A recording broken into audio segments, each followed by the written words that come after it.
welcome to our virtual party about marketing resolutions, where we talk about everything we did bad last year, and what we have planned for this year, and the good things we did last year too.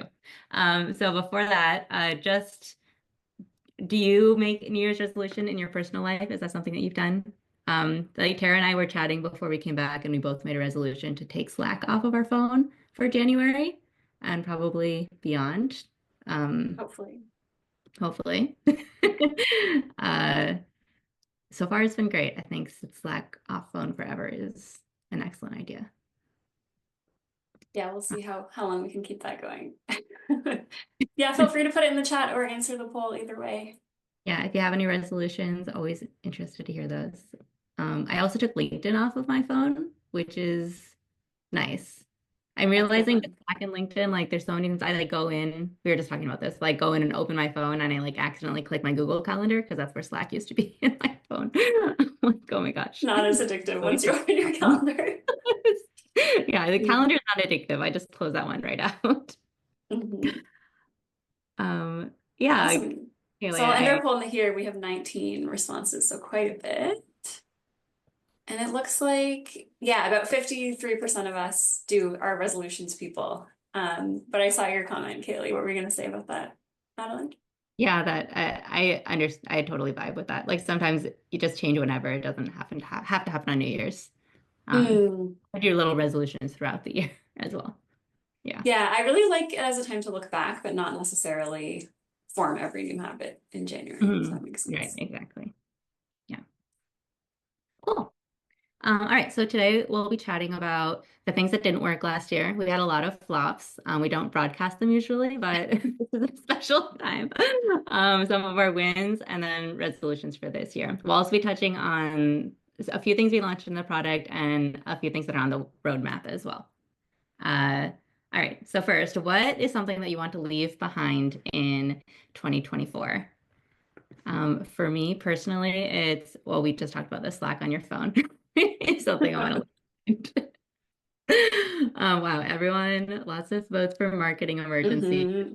Yeah, there's no such thing as a marketing emergency, unless you work in like urgent care marketing. Then maybe there is. Maybe that's a different situation Yeah, for maybe it's us, a but different situation.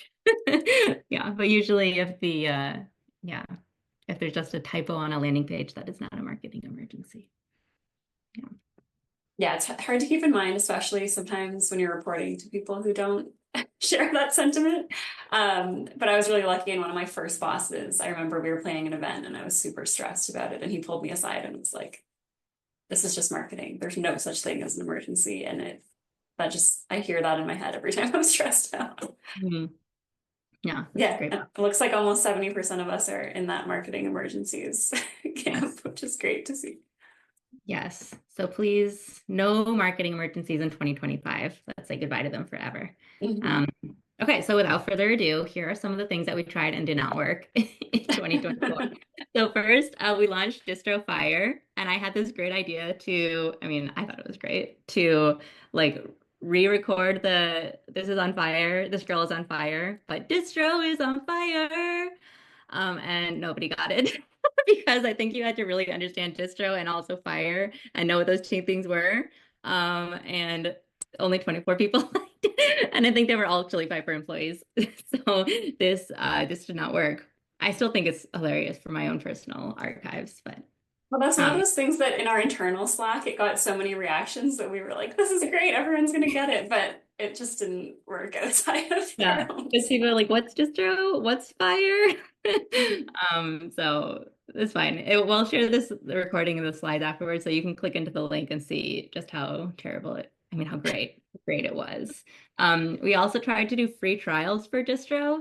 So try to create like a PLG motion for distro. And if you don't know distro, it's like a CRM record routing. So if there's like a trigger update in Salesforce, we can route that record to someone on your sales team or your CS team or whatever. And we're like, oh, let's try like a free trial PLG motion and we'll, get so much closed won revenue is going to be great. But we only got 10 free trials and it was really hard to get them and none of them turned into revenue. So our learnings were that if it's a complex project, it's not great for PLG. Like it's good for simple projects. So that should be products. Sorry. Uh, like we have ChiliCal, which is our calendar solution. We had PLG for that, and that worked a little bit better because it's like setting up a calendar scheduling link. It's pretty straightforward, but something that's complex, um, and especially these are related. Like if it's related to Salesforce and everyone's Salesforce is a mess, like it's not you, like every single person has a crazy Salesforce. And since distro is so tied to Salesforce, it was really, really hard to do this in like a PLG self-serve motion. On that same vein, connecting to Salesforce is hard. Like people needed to involve their Salesforce admins or like their whoever. There was always someone that needed to be part of it. So that was just not going to work. And free, so we still have a free trial motion, but it's part of sales. So like you have to have salesperson and a solutions engineer, CS, to kind of help you get set up. So we still have it, but we pivoted to as part of the sales motion. Um, Talking about dumpster piles and samples. It's so funny. Like literally everyone thinks they're like, oh, our Salesforce is a mess, but trust me, everyone's Salesforce is it's a dumpster fire. Tara, you can chat about this Yeah, one. one more. This one, I wouldn't say it's as much of a flop. It was just kind of more disappointing, I guess. But we work with quite a few influencers on the marketing side, and one is Tim Davidson, who some of you guys might know, but we worked with him to create some videos for us to go on LinkedIn, and we noticed that from his page on LinkedIn, they did super well. So you can see these engagement numbers down here are really high, over 170 reactions. But then when we would repost the exact same content onto our company page, trying to reach our existing audience, it just didn't quite land. So it was just kind of one of those things that it was disappointing to see that we couldn't get that reach organically. And obviously there's things you can do on the paid side and thought leader ads and all that jazz, but we were hoping that we would get the same reach from our own page organically, and it didn't really work out. Yeah, like this is a chili, like these are all Chili Piper employees except for him. Oh, you're right. I recognize it. Yeah. Didn't work the same on our personal account. Oh, I'll say Yeah, one more thing that worked one place and not so much another was our event ROI tracker. So some of you might have seen this on LinkedIn, or maybe if you came to see us at Inbound. But we tried out this tracker it was essentially a live view at how many meetings we had booked at Inbound and how much revenue or pipeline we were assuming would come from those meetings. It was super cool at Inbound. A lot of people came to talk to me. I was at our booth and I could have conversations with people about it. Customers came and wanted to know more. But we tried it at another event, which this was 6sense Breakthrough. And my hunch is that the reason it didn't land is it was just a more senior crowd there. So it was more like VP, senior director level type people. And they just didn't understand what we were trying to do at the booth. So after, I think, maybe 2 or 3 hours on the first day, we ended up putting up a demo video on our booth instead, and we didn't end up showing the tracker anymore. So just kind of one of those things where we really didn't nail the offer for the audience, even though it did work at a previous event. Yeah. So going back to, am I able to go back? Oh, I don't think, oh yeah, I can go back. So there were a few questions about this. So it didn't work from the company account. I think partly, we have 70,000 followers for Chili Peppers. I don't think it was the follower account as Yeah. one is like people like engaging with people more than brands, I think is one reason. And also Tim specifically, like his audience is specifically like demand gen marketers who like this would really resonate with. But I think it really is the brand account, like things that I'll post from the Chili Piper account versus my personal account. Even me, I have 5,000 followers, but I can get way more engagement from my personal account versus Chili Piper's. Yeah, so that's why I don't think this was a flop necessarily for us. I think it's more of a LinkedIn algorithm thing. And I hate when people blame everything on the algorithm, but I think in this case, it's true that company page posts just tend to get deprioritized, even if it's the exact same content. Yeah. And just less, less reactions. So we're like, it was something we're trying this year is, or that we've always tried is more personal, like people at Chili Piper posting versus the brand account posting. Next flop, it seemed like a not flop. It seemed like it was great. Like we did this huge launch. We had new messaging, hundreds of posts from influencers and employees talking about how cool this launch was, how cool the idea was. We did billboards in New York and San Francisco. Clue, they included us in the newsletter about how like cool our new positioning was. It was so great, so wonderful. Like we're getting accolades from everywhere. We're like, wow, we're the best.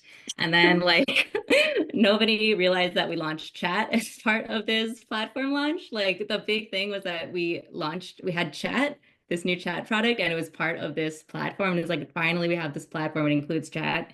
See, here it is, this very small chat, right? I don't know how anyone missed it. It's right there. So that was just really surprising.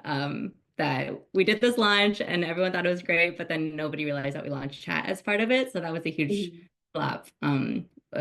Tara, it was you can talk about how you were going to events and like Yeah, so part of it was, like we mentioned inbound earlier, but I spoke to so many people who said like, "Oh, great job with the demand conversion platform launch. That's so cool." And they didn't realize we had chat, and I only really noticed that as much as I would see people in person because it's hard to get that kind of feedback anecdotally online, especially. But the funniest one was someone who just said like, "Oh, we just thought it was a marketing thing, not a real announcement." So we realized that we needed to kind of figure something out on the messaging front, and we'll get to that in a sec, but So in our yeah. 2024 wins, we relaunched chat. So you can talk about this one.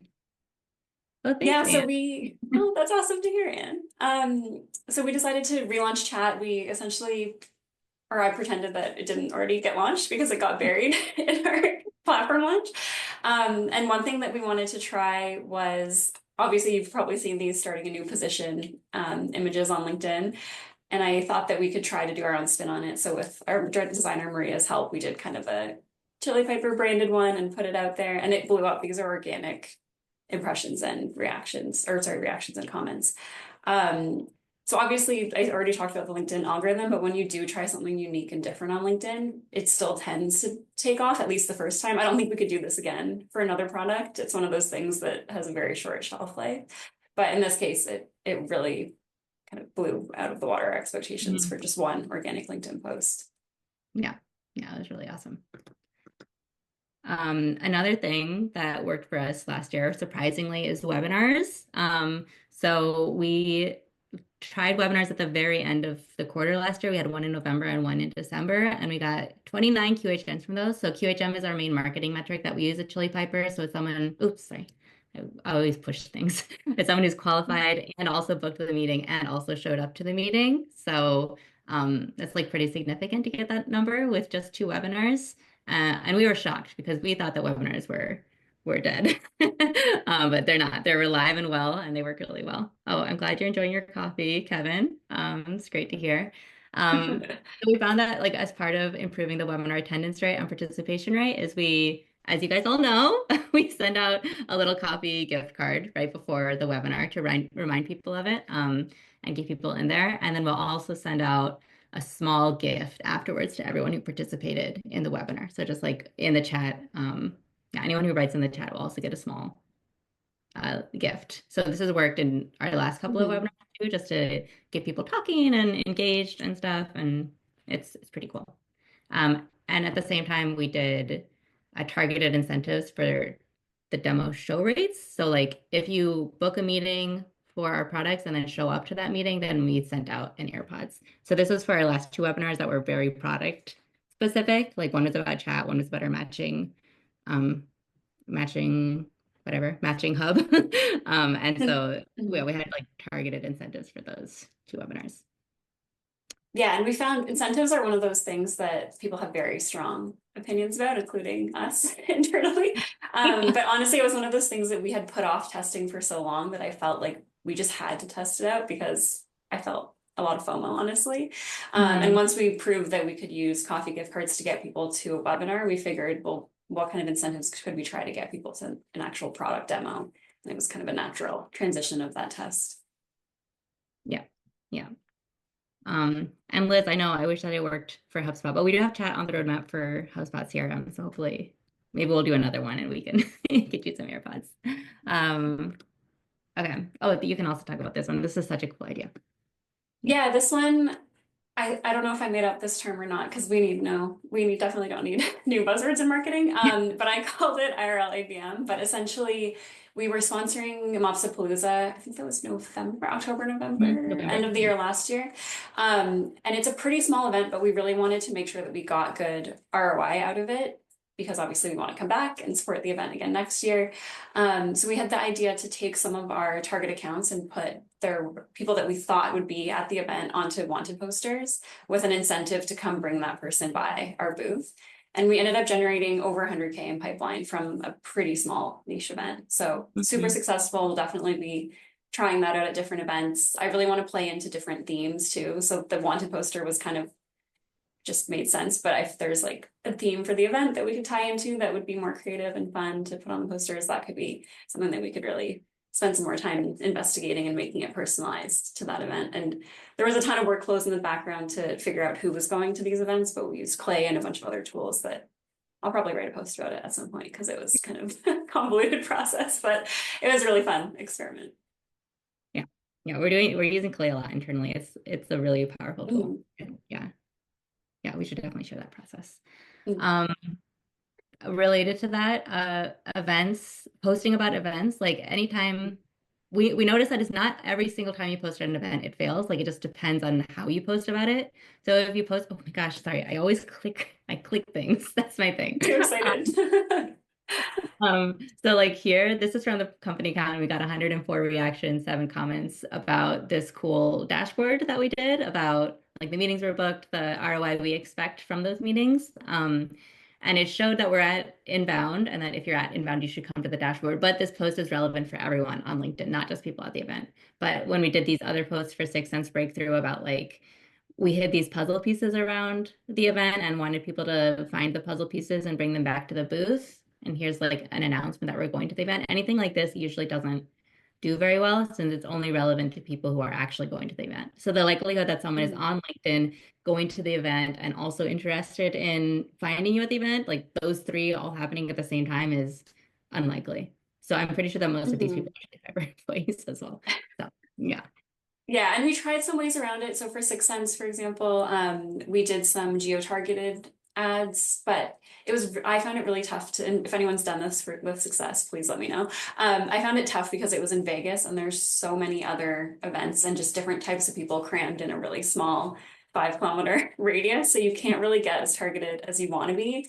Unless maybe if we had tried that same thing at inbound, it would have worked better because it was probably 10 times the amount of marketers in one space, but the 6sense Breakthrough event wasn't quite large enough for us to pull that off. Yeah, and like it was in Las Vegas, and there's so many other things happening in Las Vegas. There's always, so much. Yeah. Cool. So that's the end of our wins. I just want to quickly do a product recap and what's on the roadmap for the product, and then we want to hear from you guys about some of the wins and resolutions that you have. A lot of people submitted stuff in the form, so we want to get to that. So we already talked about this, but we did launch chat. So we have like a little chat bot. If you go to our website, you can engage with it and kind of see how it works and what it's about. We also launched reusable assets across all of our products. So here, like if you create a rule, like for example, this rule is like routing to people in EMEA. So if they're region or mailing countries, any of these, and then you can reuse this rule across your different routers. So if you have like CRM record routing or chat or handoff or concierge or whatever, like you can use this rule across a bunch of different stuff. It's a lot easier. You don't have to like rebuild it every time you create a new router in different products. And then also we have our matching cup. So fuzzy matching, exact matching, lead to account matching, like any kind of matching you can imagine. We've got it, which is really exciting. People have been asking this for so long. So there's like the possibilities are basically endless. I don't want to get into all of it because it's very complicated. We did an entire webinar about it, so I'll share the link to that too. But yeah, there's a lot happening here. And then for our roadmap, first coming soon, like in Q1, is double round robin. So a common use case for this is if you have a group of account executives and a group of solution engineers, and you want to round robin between both the account executives and the solution engineers and get them both on a call. We'll be launching that very soon. The team is working on this right now. Yeah, I know, Amanda, I know that you're really excited about this. This is just for concierge, but I think we'll have it for the other products soon too. Concierge Live is the next one. So you fill out a form and then the prospects inserts their phone number and then they can get a call live directly there. This is really great if you're selling into folks who don't live and die by their Google Calendar or Outlook calendar. Like if people sell into like teachers or mechanics or auto body shops or like truckers or whatever, like truckers aren't like gonna go on it's hard to get them onto a Zoom meeting with a calendar invite. Instead, they can just like fill out a form and get a call right there when they have free time. And then we have a lot of AI stuff on the roadmap, which is very exciting. So one thing that is coming the soonest is the AI insights. So you should be able to ask questions like, how do I reduce my no-show rate? How do I improve my conversion rate for something? And then it'll give you personalized insights based on your own data. We have lots and lots of AI features planned. So chilipiper.com/AI, and you can check out all of the different stuff we have planned. Cool. That's just like a really brief overview. I'm going to be doing another webinar in February to go deeper into everything we did in 2024 and stuff on the roadmap, but it's just a sneak peek. All right. So this is the first our resolutions for 2025, our marketing resolutions. Yeah, you can go ahead and I've been talking for a while, Tara, so you can go ahead and talk. Sure, I'll give you a little break. So one thing that we've noticed again from being at events and talking to marketers is that a lot of people still just know us as Chili Piper or Concierge, but we have so many new products that we've touched on already. So one of our focuses for this year is growing pipeline for those new products. So Distro and Chat specifically is the focus right now. Mm-hmm. Another one, this is kind of a personal one for me, but our podcast Imagine Chat has been on hiatus for an embarrassingly long amount of time, and people always ask me when it's coming back. For the longest time, oh, thanks, Chris, that's so nice. For the longest time, we said like, oh, when we start hiring again and when I have bandwidth, we'll bring it back. And we just hired 2 new marketers to join the team in Q4 last year. So now that they're getting up to speed and ramping up, I think it's time to bring it back. Yeah. I also miss Dimension Chat, so excited to work with you on this to bring it back. It's exciting. Yeah. We're Go ahead, sorry. Sharing more Chili Piper use cases with the world. So I think the URL is resources/spicy apps. We're calling it our spicy apps use case library. So we're sharing a bunch of cool ways that we're using Chili Piper, our customers are using Chili Piper, to kind of make sure that you can get the most out of the tool if you're a current customer. I know there's a lot of pressure to consolidate with other tools and stuff, so you can use Chili Piper to the most of its ability. Like, you can, yeah, just figure out new ways to use Chili Piper.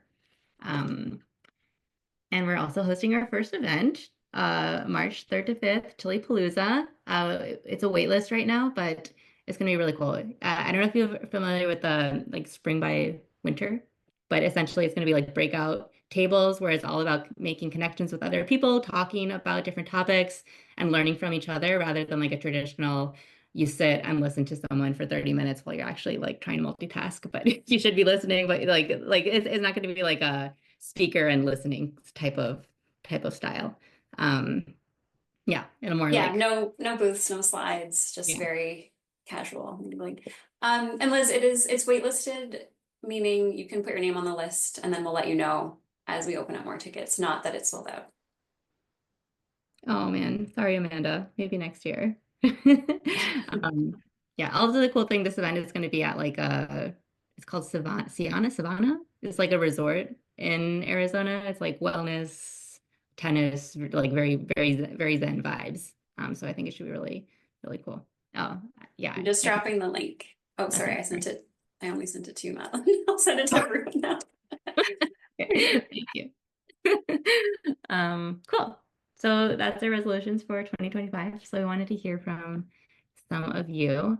Yeah, let me just launch our last poll first, actually. Oh, yeah. And I'm curious because we've already talked a little bit about our personal resolutions, but not any work ones on the poll. So curious what everyone's. Yeah, so quite a few on the AI use cases one. Yeah, I feel like that's also a resolution for me because I feel like up until now, AI has just been like little things like making silly images and that kind of stuff, but it would be good to actually use it to help me do my job and not, yeah. And impact over being busy is so, so important. It's so easy as a marketer. Like there's always something to do. There's always a project. There's always something to do. So it's so easy to be busy without actually like making an impact or showing how you're making an impact. Yeah. Yeah, I think that's the toughest part is for me at least is showing that it's like we know as a marketing team what our impact is, but showing that externally can sometimes feel like a lower priority, even though it shouldn't be. Yeah, totally. Alrighty, so I looked through our submissions and it looks like most of the people that submitted stories unfortunately didn't join today. But if is anyone interested in sharing a win from last year or something that they're working towards this year they could use help on, feel free to put your hand up. I think you can raise your hand and I can let you speak if anyone's interested.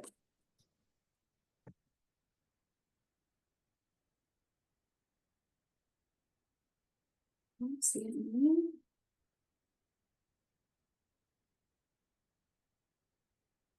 Yeah. That's okay. No, that's okay. We can get them offline. Yeah. But there were some really cool ones that I wanted to share. One really fun one is that came up a ton is a lot of people are focusing on either hosting their first event this year, which obviously we have that in common, so we should connect on that. So hosting first events and then also starting to use direct mail. So that's again a play that we talked about quite a bit. So I'd love to connect with anyone who's trying those for the first time and see how we can share wins, how we can share best practices. Oh, that's a great one, in launching chat and replacing Drift with our chat. Yeah.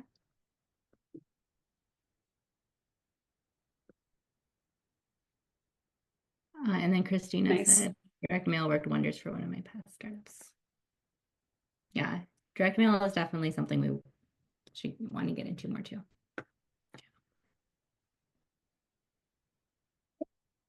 Cool.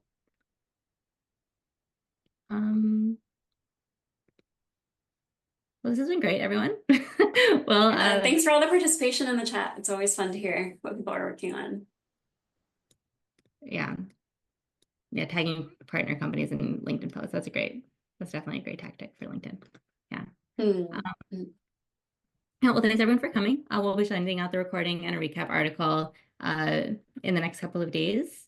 And yeah, cheers to 2025. Hopefully they all keep our resolutions for this year.